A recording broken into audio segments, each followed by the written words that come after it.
Ever sit in a dark theater watching a horror movie and wonder what it would be like if you were in it? Let's take that one step deeper into the madness. What if you were an actor in a horror movie? Make-believe is a wonderful thing. We all know when the credits are over and the lights come up, reality soon takes over. It's only a movie. Consider this. You are an actor hired to portray a character in a horror film, and while you are filming it, strange and real events are happening. Events just as frightening as the script you are reading from, but this time it's real. What would you do? Hello, I am author and paranormal investigator Donald Allen Kirch, and this is Stranger Than Fiction.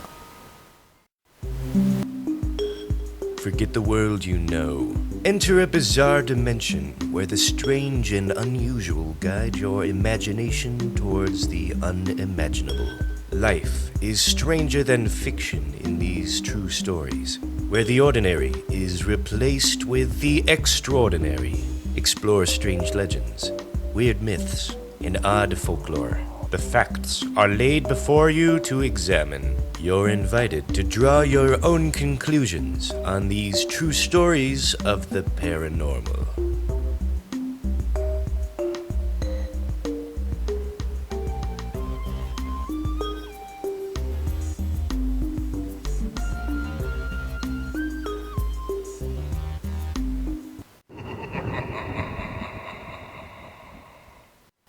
Devils and demons. They are at the heart of what we find scary in a horror film.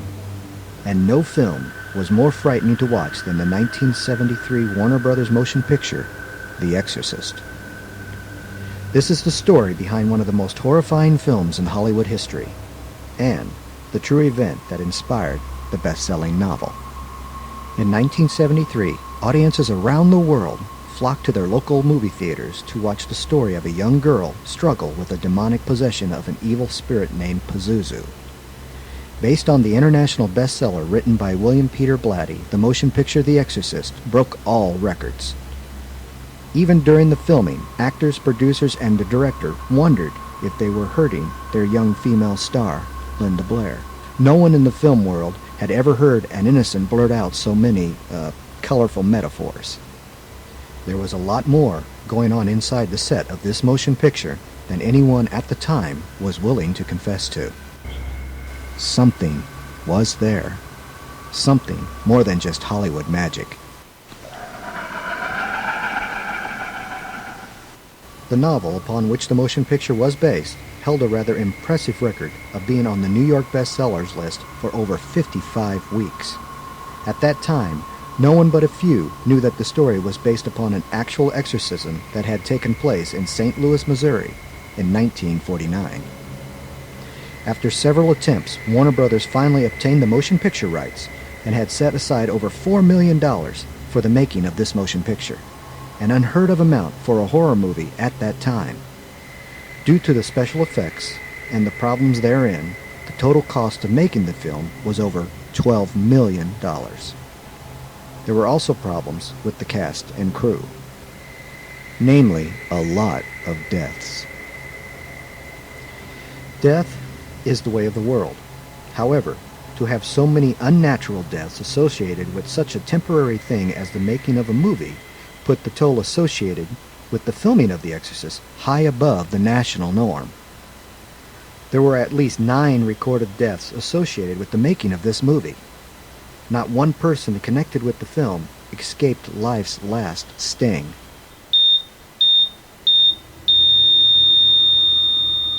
Just over a month before the last day of shooting, actor Jack McGowan died due to complications connected with the flu. He was only 55. His character, the often drunk director in love with Reagan's mother, had been killed by the girl after she had been possessed by the demon. His character had been pushed out the bedroom window, landing on the now famous row of steps in Georgetown. The 90-year-old actress who played Father Karras' mother died of natural causes before the release of the film. 3 years after the film's release in 1976, actor Lee J. Cobb, who had played the film-loving detective in the movie, died from a heart attack at the age of 64. Even the two primary stars of the film had a connection with the Grim Reaper. It was rumored that Max von Sydow, who had played Father Merrin, had a brother who had passed away in Sweden. This is thought to be a rumor because Sydow stated that he had no siblings. Linda Blair lost a grandparent while in production. If this was not bad enough, even the crew of the film had bad luck. It was later known that a wife of a cameraman had given birth to a stillborn child. The technician who had been responsible for the cold effects died. An African-American night watchman and the actor Linda Blair's character warned, "You're gonna die up there." All met with mysterious ends. There was not a week that went by during the filming that something did not happen. Jason Miller had been informed while shooting the famous pea soup vomit scene that his son had been hit by a motorcycle. Thankfully, his son survived. During the filming of the cross-masturbation scene, actress Ellen Bernstein was struck by Linda Blair and hit the ground with a quite terrible scream. There was no acting in this incident. The scream was genuine. Miss Bernstein received a permanent injury to her spine due to a malfunction of the harness she had been wearing. In theory, the harness was to be used to enhance the illusion of Reagan's demonic possession by giving the girl superhuman strength, thereby having the ability to slap her mother across the room. All went well during the rehearsals. However, upon filming, something went terribly wrong. The harness malfunctioned, and Ellen Bernstein landed upon her tailbone, causing nerve damage. The damage was permanent.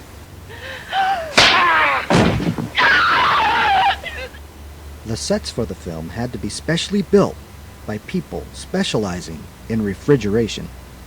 Incredibly huge air conditioners were installed in the bedroom scenes to help give the illusion of breath in a cold, eerie feeling. At one particular point in the filming, everything had to be halted for an entire day due to the fact that it snowed on the set. There was so much moisture from the heat and sweat of the actors that it literally started down as its own snowstorm.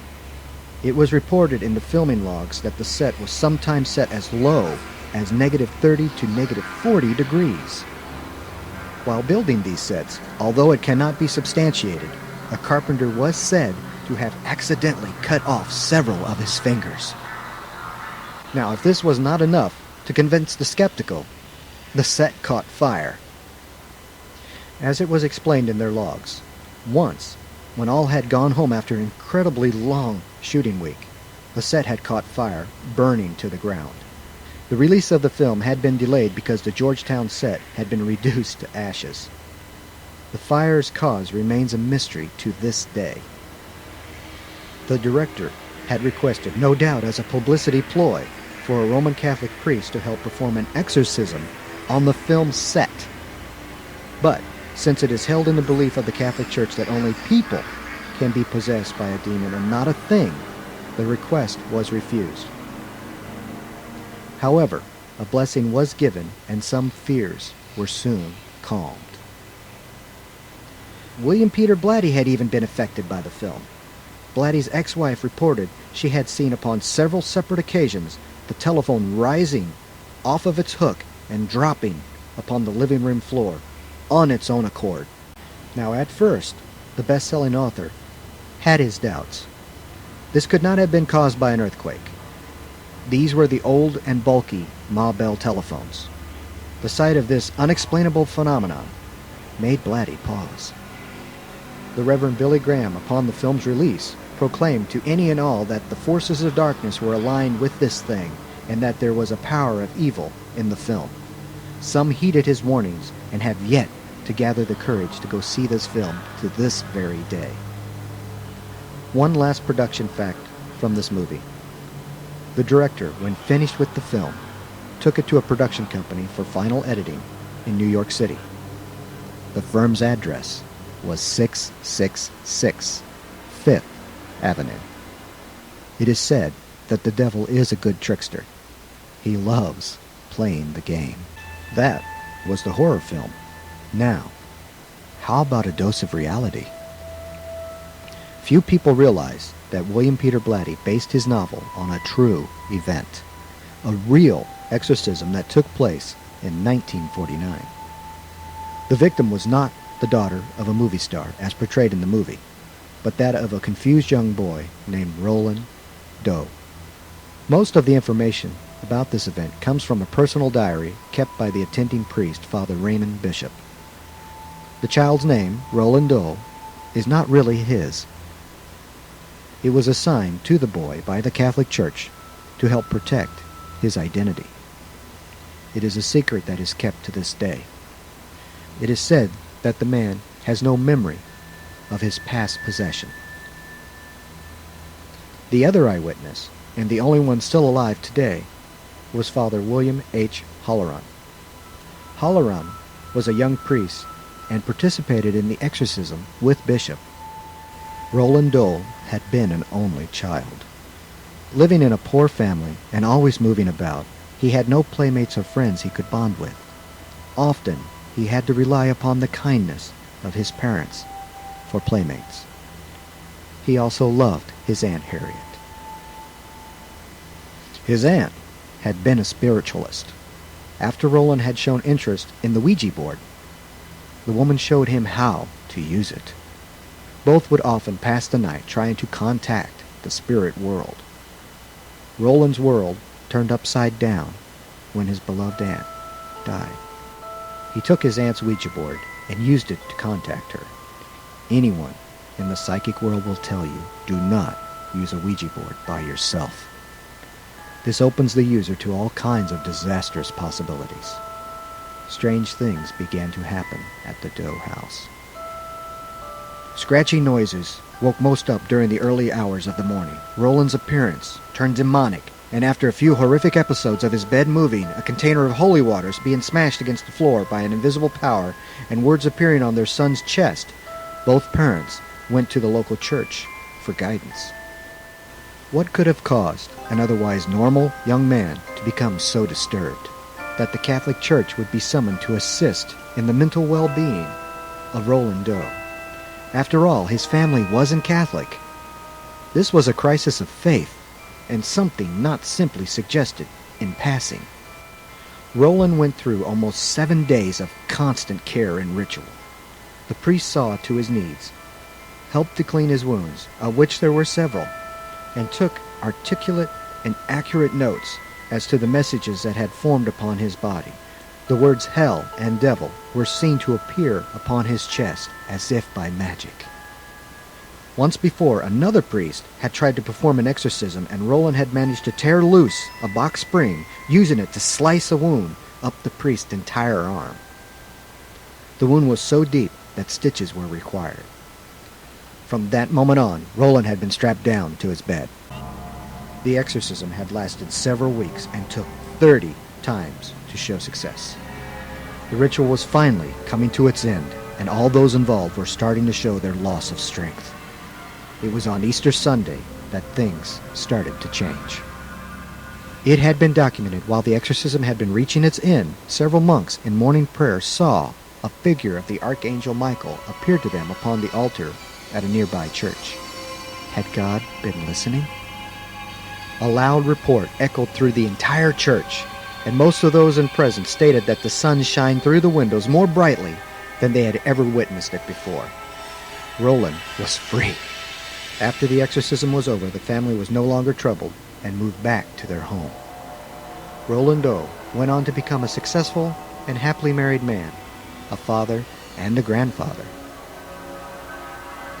To this day, his identity remains a mystery. This brings to an end yet another frightening case file. Evil does exist in this world, and from time to time, in man's arrogance, old forces love to invade and challenge our take on the world, our sanity, our logic, and our science. Had all the accidents and deaths while filming the motion picture The Exorcist been the work of the devil? Or was it just miserable bad luck? Had Roland Doe just been a grief-stricken young man mourning the death of his beloved aunt, taken to death to a level of a mental breakdown? possible. Only you can be the judge of that. If you would like to read my work, go to my website at donaldallenkirch.com. That's Donald Allen, A-L-L-E-N, Kirch, K-I-R-C-H.com. One word, donaldallenkirch.com. It would be an honor to entertain you. So, for Stranger Than Fiction, this is Donald Allen Kirch wishing you unpleasant dreams. Good night.